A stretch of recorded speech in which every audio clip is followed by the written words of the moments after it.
Ganda ng weather natin ngayon mga kaspero. Kaya dadayo tayo.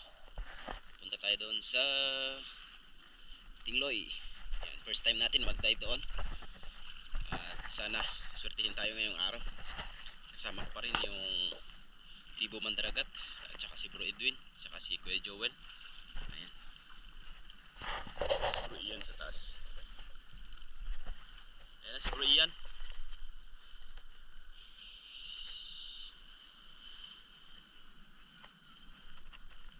May cooler tayong dala. Maliit lang. Pana. Ayan. Loaded. Loaded na naman yung bangka. No? Bro Ian, no? Meron. Si Kuya Joel. Yung bangkero natin. Oh, kalmang kalma. Biyahe na tayo mga kaspero.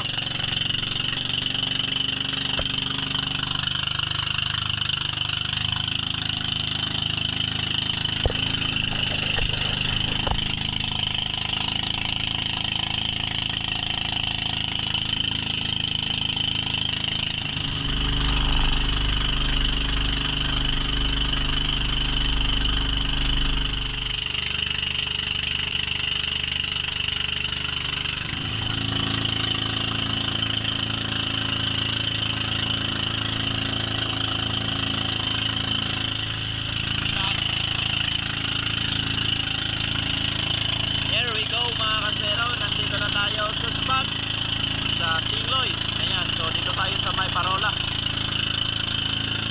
small island pero yung bayan talaga ng Tingloy. Ayan.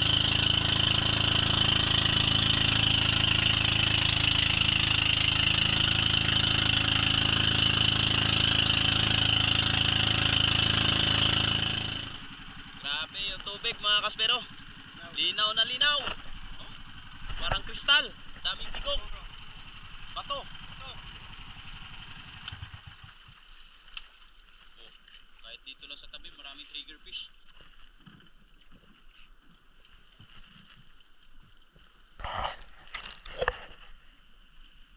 Alright, ready ka na Bro Edwin? Yeah. Yan. Ka bro? Alright, rock and roll na bro. Bakbakan na to. Yun, nakatapak na tayo dito sa Balabhibong Posa. Ayan, ng Tingloy. Ang ganda ng lugar mga kaspero. Oh.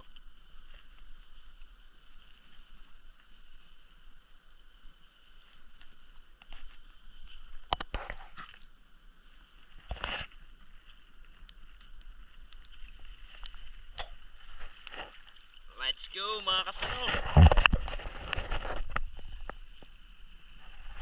Bagong spot. Ayan. Grabe, ang layo ng narating ko. Galing Boracay, nakabot na ako dito sa Tingloy. Iba talaga pag adventure. Langoy na tayo palaot mga kaspero. At habang lumalangoy ako palaot, grabe yung mga triggerfish. Ayun no. Tapos mababaw lang mga kaspero. At nung nakarating na ako dito sa laot, warm up tayo. Mag-aambush ako dito mga kaspero. Titingnan ko kung ano yung galaw ng mga bait. Dahil sobrang dami mga kaspero. Halos nangingitim sa dami ng mga triggerfish dito sa Balahibong Manok. O dito sa may Tingloy na spot. Kaya eto, survey muna tayo. Kung saan dito banda yung maraming isda mga kaspero. At nung pagkababa ko dito,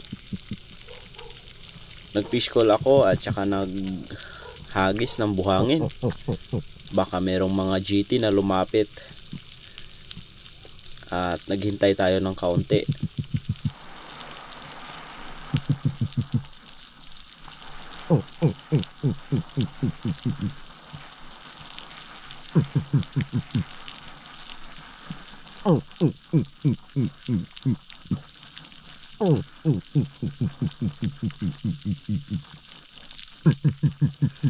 Walang lumapit sa atin mga kaspero.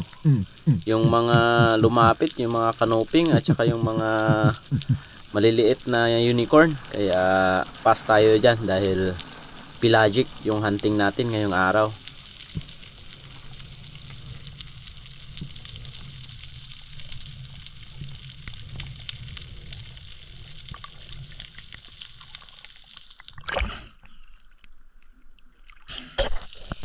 Sa next dive ko mga kaspero, dito ako pumesto sa bato. Grabe, ang dami talagang triggerfish dito sa spot na to mga kaspero. At napansin ko meron dalawang big eye trevally doon sa unahan. Ngunit ayaw naman lumapit sa atin, gawa ng siguro natatakot. Ayun oh. Ayun, dalawang piraso mga kaspero, good size na yan. Siguro mga around 4 to 5 kilos yung bawat isa. Kaso dalawang piraso lang ito at ayun, ayaw pa lumapit. Nintay ko pa ng kaunti, ginawa ko na yung ug-ug, pero parang may ilap itong mga isda na ito mga kaspero, kaya hinayaan ko na lang muna. Hindi ko muna pinilit at bumalik ako sa taas.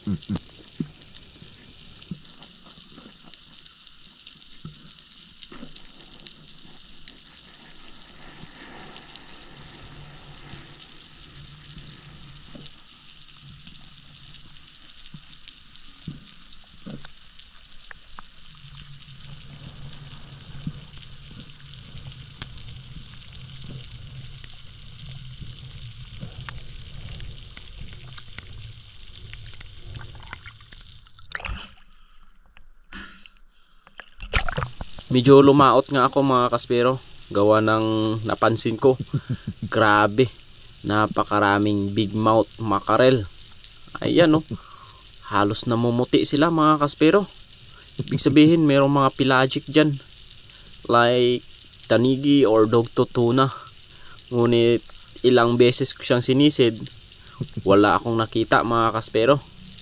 Kaya yung ginawa ko, nag-move na lang ako sa kabilang spot kung saan may agos, dahil sure na nandun yung mga isda mga kaspero.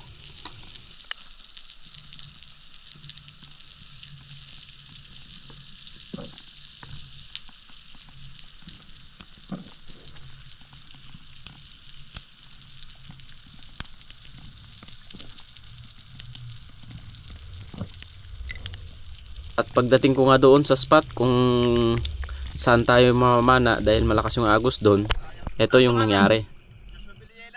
Joshua. Yes.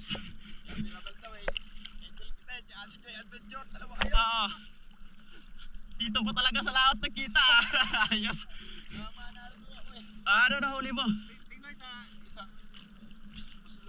Muslo. Siya yung kabisado ng spot dito. Ayos. Pag maagos ko, yung mga GT malalaki nasa tabi lang.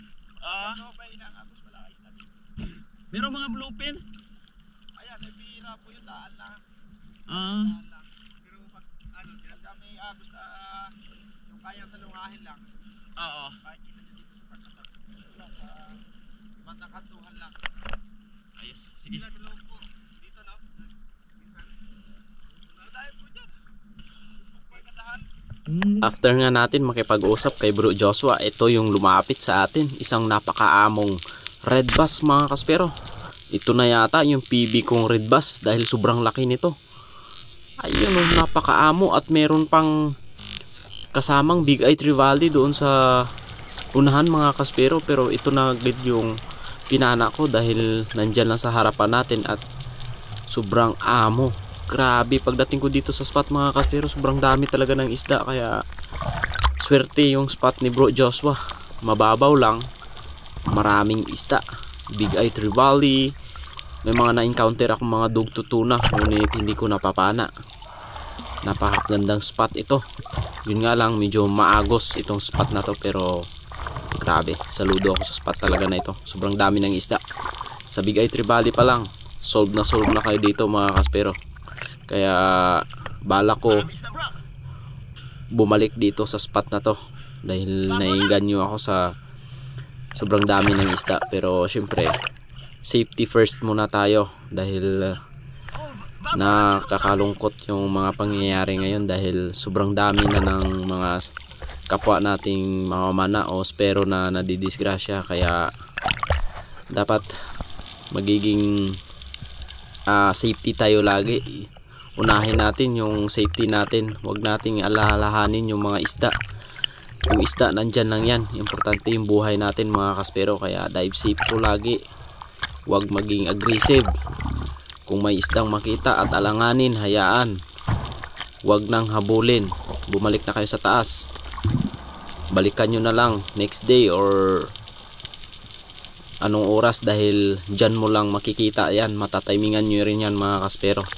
Yung safety lang talaga yung unahin natin. At ito nga, nakapana si Bro Ian ng isang Big Eye Trevally at tiningnan ko, goods naman yung pagkapana niya. Pahinga muna tayo mga kaspero, kakain muna. At ito yung mga huli natin. Nakadali si Bro Ian ng Big Eye. Ayan. Ito, Donard Tail, Grouper, dami yan kanina. Tapos yung red bass, laki. Ayan, nagpapoy na tayo at mag-iihaw tayo ng pakol.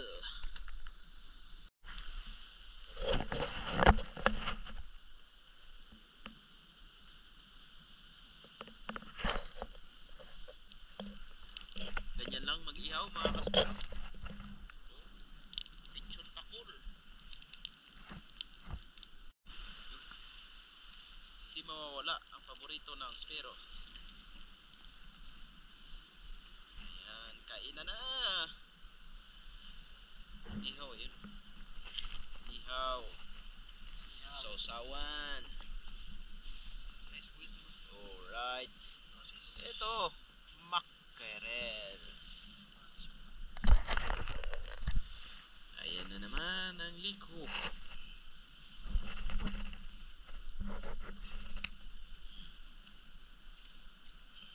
Yun.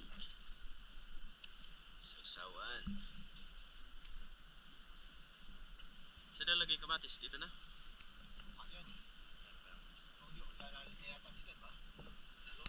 Haluin mo na. Lagyan din natin ng tuyo yun.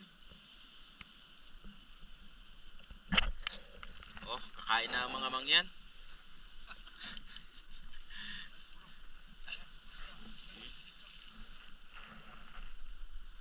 Sarap ng ulam. Pakul. Hanin, may alamang pa. Ayan, paborito ng bayan. Kain na tayo mga kaspero. Tinitipid ko lang yung battery natin kasi wala tayong extra. Pagkatapos nga natin kumain mga kaspero at nagpahinga, baliksisid na naman tayo. At ito agad yung bumungad sa atin.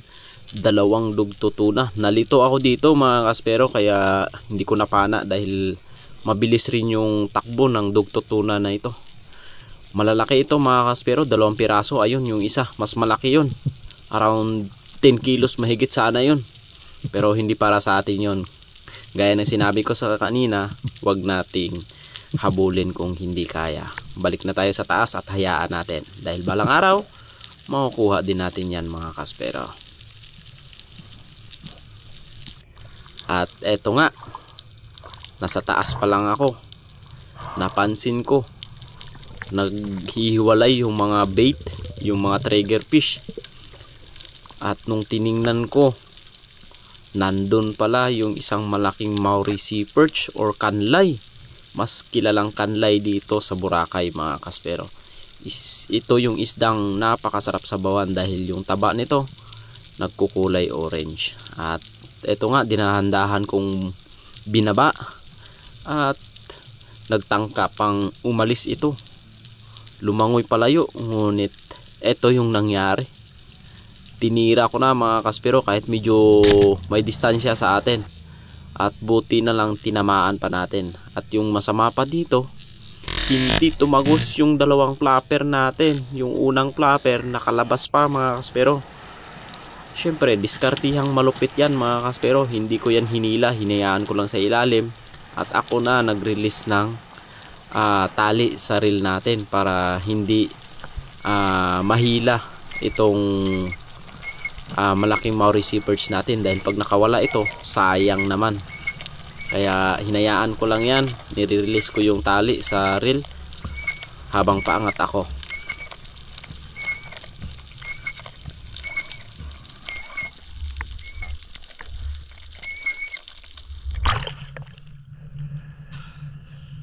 After natin makapagpahinga ng ilang minuto, muling binaba ko itong kanlay o Maori sea perch. At ito yung nangyari, nanghina na siya mga kaspero.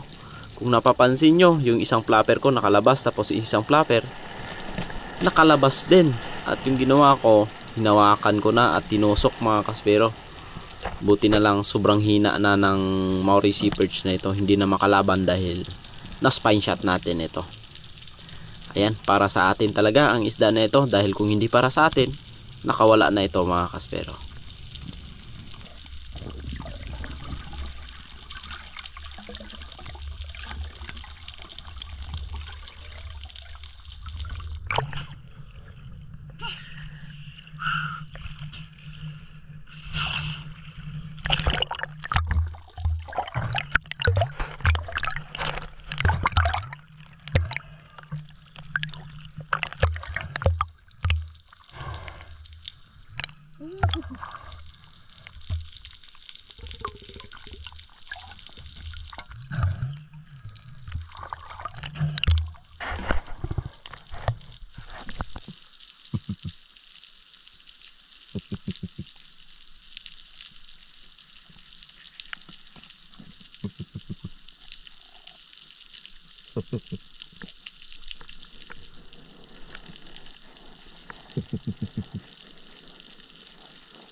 Pagka secured ko dito sa kanlay natin o Maury Sea Perch, bumaba ulit ako dahil hindi mapakali yung mga trigger fish. At nung nakita ko, nandun pala yung mga giant trevally sa unahan mga kaspero, isang grupo ng giant trevally. At medyo mailap nga talaga yung mga giant trevally dito pag medyo mahina yung agos. Pero pag malakas yung agos, sabi ni Bro Joshua, nasa gilid lang sila ng pangpang mga kaspero. Kaya okay lang, balik tayo sa taas. At pagdating ko sa unahan, bumaba ulit ako. Mababaw lang yung sinisisid ko mga kaspero, around 12 meters lang. At kung napapansin nyo, yung mga malalaking bato na yan, nandyan lang nakatago yung mga big eye trevally. May mga sweet lips pa dyan, ngunit umalis nung bumaba ako. Kaya nag-ambush ako dito, tumingin sa paligid, at nakita ko sa unahan isang big eye emperor na napakakulit na naman mga kaspero. Itong big eye emperor na ito, hindi talaga to lumalapit pag hina-ambush. Kaya yung diskarte ko dito, dahan-dahan kong ginagapang nang hindi mapansin tayo. At ito na nga, tinarget ko na. At ito yung nangyari mga kaspero. Boom! Hindi tinamaan, sayang. Nakailag mga kaspero. Ayun oh, galing umilag. Pero ayos lang, hindi naman natin nasugatan yon.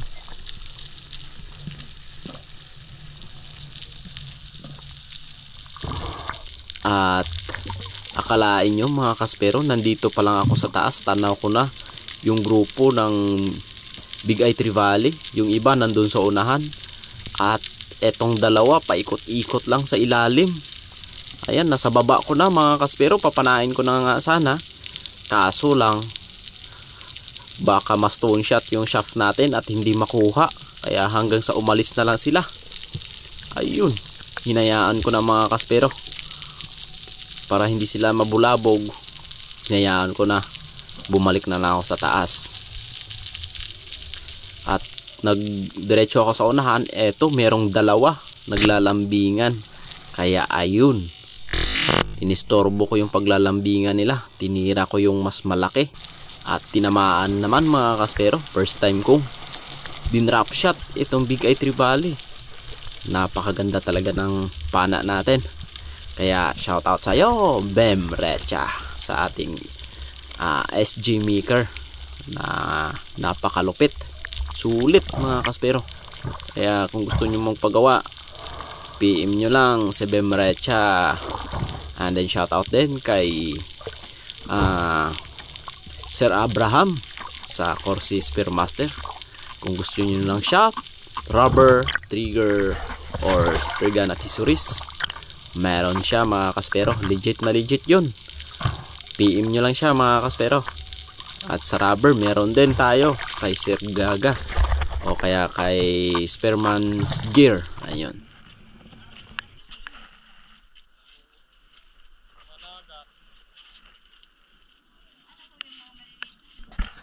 So, bali yung nahuli natin dyan is Dalawang big eye trevally, isang Maori sea perch at isang red bass. Yung kay Bro Ian, isang big eye trevally and dalawang lonar tail grouper, and then may mga trevally din siyang napana mga kaspero.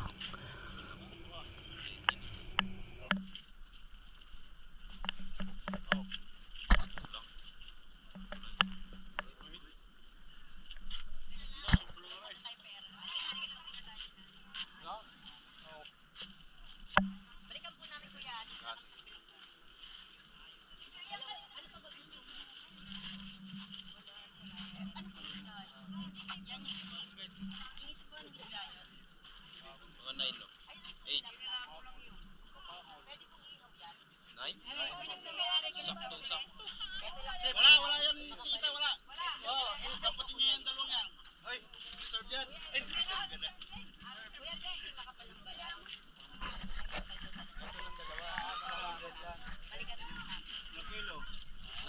And of course, nakabalik na pala si Locacy. Ayan, subscribe natin yung channel niya, Locacy.